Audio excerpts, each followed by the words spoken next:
Hi, in today's video, I'll show you how to find saved screenshots on your Android phone. First, open the Gallery or Google Photos app on your phone. Next, tap Albums, Collections, or Library, depending on your device. Look for the Screenshots album, then tap to open it.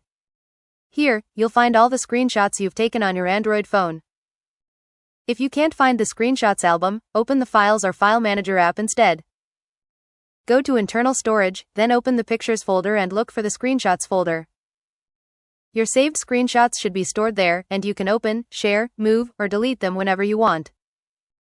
That's all. You've successfully found your saved screenshots on your Android phone.